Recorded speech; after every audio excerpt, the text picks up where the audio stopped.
Willkommen zu meinem allerersten Video auf YouTube.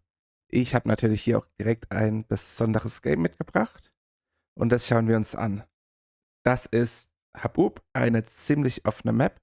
Ich bin ca. 2300 geratet und spiele gegen Hera, der 2900 ist und der als der stärkste Spieler der Welt bezeichnet wird. Fangen wir quasi an.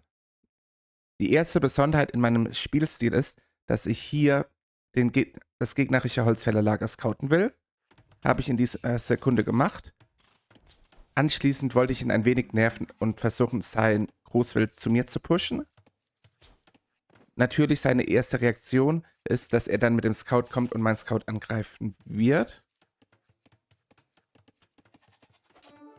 Aus meiner Sicht ist dieser Kampf extrem gut, weil wenn ich den gewinne, dann hat er keinen Scout mehr und dann kann ich ihn deutlich härter mit solchen Strategien überraschen. Er denkt auch, dass es gut für ihn ist, weil wenn ich feudal bin, hätte ich Ungarn Scout, die haben die Angriffsupgrades für gratis, dementsprechend würde einen stärkeren Scout ausschalten. Anschließend ist es als erstes der normale Start bei mir, dass ich auf Holz gehe. Jetzt kann ich wieder einen Tick schneller machen.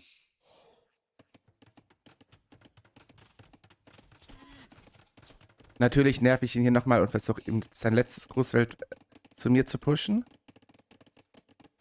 Sein Traum-Szenario wäre, wenn er den ersten Hit bekommen würde und quasi meinen Scout killen kann. Ich lasse es auf den Coinflip ankommen, dass wir quasi unsere beiden Scouts gegeneinander laufen lassen und der Gewinner gewinnt. Soweit ist der Beginn noch normal. Anschließend habe ich schon langsam ein bisschen mehr Holz gesammelt als üblich. Und hier die erste Besonderheit. Ich habe jetzt bisher sein Holzfällerlager Ich habe sein Holzfällerlager gescoutet. Was ich jetzt noch nicht gescoutet habe, ist sein Dorfzentrum. Und ja, ich habe auch schon in der Vergangenheit mal ein Feld so weit mein TC gebaut, deswegen scoute ich es normal immer vorher. Deswegen schicke ich jetzt hier den Wild nach vorne. Ich sehe die ersten zwei Bäume vom Dorfzentrum und hier den dritten Baum. Und jetzt baue ich nur deswegen die Häuser, weil ich dadurch hoffe, dass er zurückschießt und mir dann sein Dorfzentrum zeigt, ohne dass ich extrem nah hingehen muss.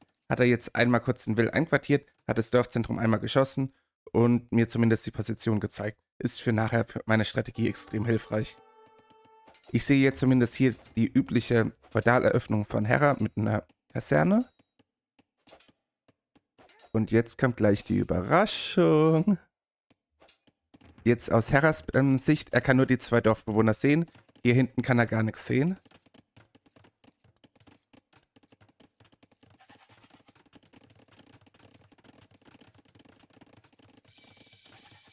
Und hier kommt die Überraschung. Seine erste Reaktion ist, dass er direkt auf 2, 3 Bogenschützen gehen will. Was ich aber auch schon irgendwie erwartet hätte, dass man das nochmal macht. Dementsprechend, ja, bin ich absolut zuversichtlich noch.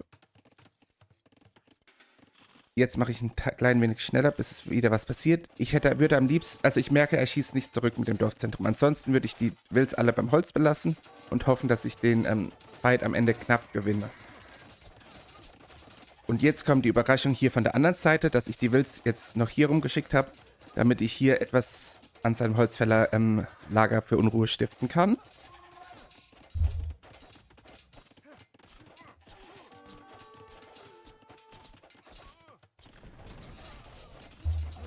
Und jetzt die Besonderheit. Normalerweise würde man sagen, ja, ich würde das Dorfzentrum zwar kaputt kriegen, aber er hätte gleich genug Bogenschützen, damit er quasi die komplette Karte beanspruchen kann.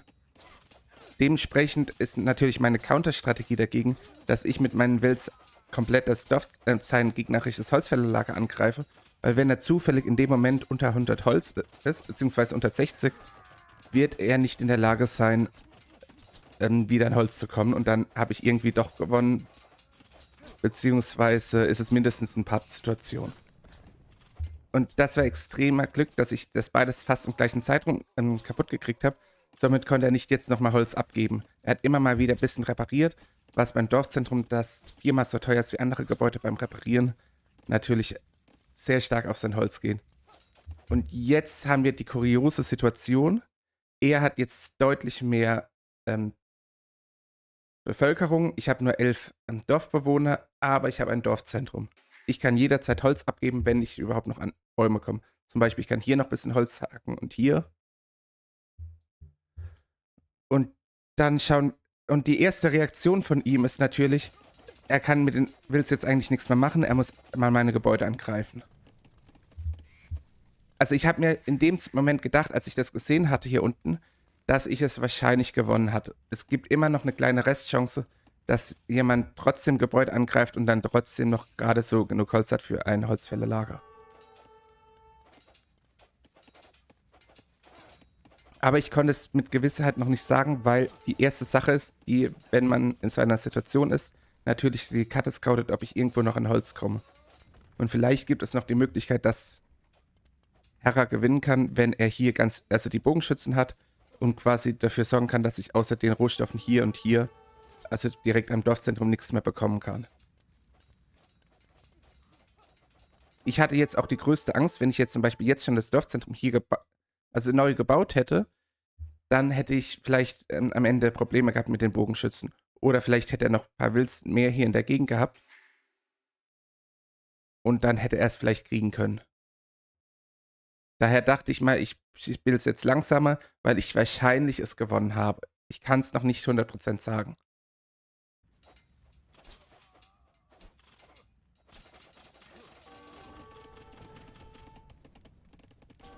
Somit die einzigen Rohstoffe, die ich jetzt immer noch nehmen kann, sind ab und zu ein paar Beeren.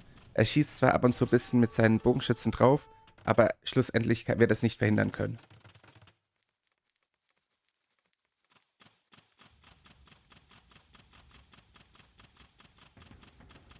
Ein kleiner Punkt, der mich irritiert hatte, war, dass er hier angefangen hat, die Kaserne zu reparieren. Ich habe in dem Moment echt Angst gehabt, dass ich es doch verloren hätte und er irgendwo Holz noch hat.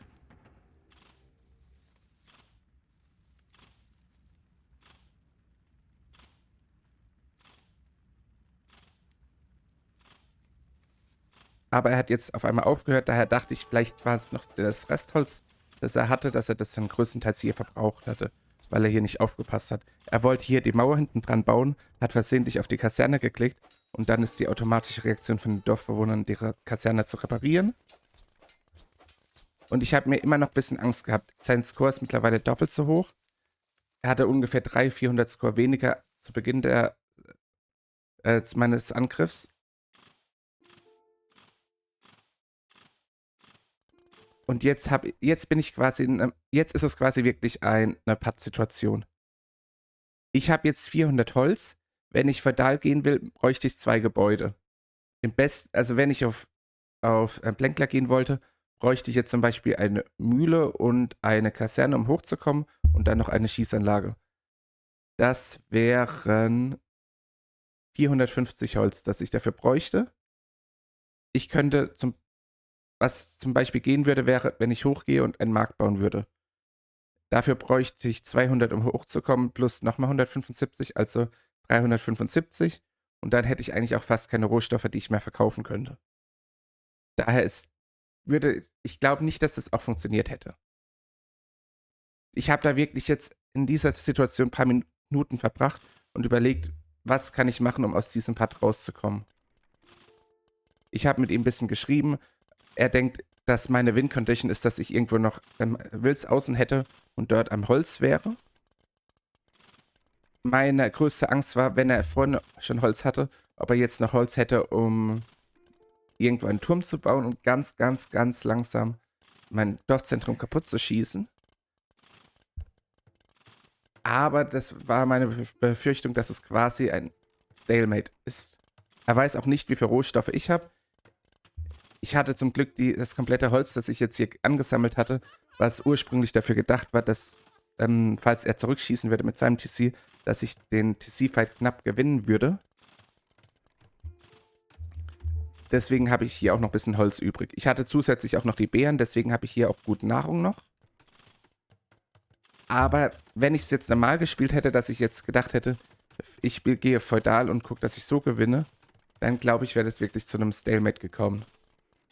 Ich habe mir jetzt wirklich Gedanken gemacht, welche Strategie ist wahrscheinlich am besten, um möglichst schnell zu gewinnen. Und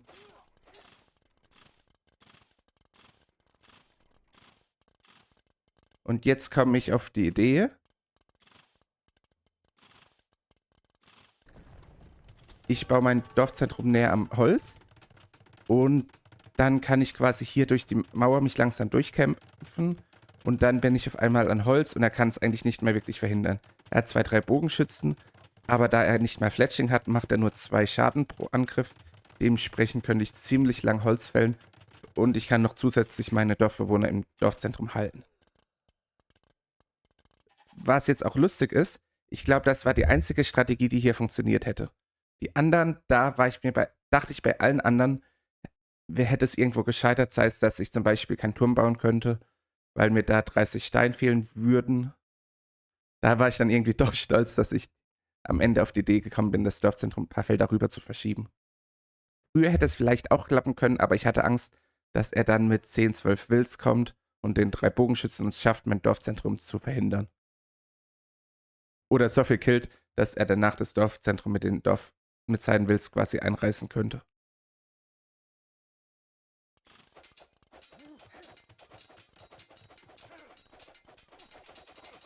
Jetzt ist quasi meine Aufgabe hier, mich einmal durch die Mauer durchzuarbeiten. Und jetzt habe ich wieder freien Holzzugang. Er schießt zwar ab und zu drauf, aber das macht den Wills eigentlich recht wenig aus. Und jetzt kommt Hera mit der letzten Attacke, dass er jetzt versucht, mein Dorfzentrum mit seinen Wills kaputt zu kriegen. Die Dorfzentren wurden jetzt besser gemacht. Man kann jetzt nicht mehr so einfach mit den Wills oder mit irgendeiner Einheit umherlaufen, um die Schüsse abzufangen, damit die immer verfehlt werden. So, ich hoffe, es hat euch Spaß gemacht, dazu zu schauen. Wenn ihr mehr Videos sehen wollt, dann lasst gerne ein Abo da. Ich will in Zukunft auch noch andere Strategien, nicht nur von mir, zeigen und auch ab und zu größere Turniere casten mit Pro-Playern. Zusätzlich habe ich vor, in der Titans League mitzuspielen. Zwar nur in der 3. Liga, aber da würde es vielleicht auch Content geben, den einen oder anderen sehen würde. Vielen Dank fürs Dabeisein.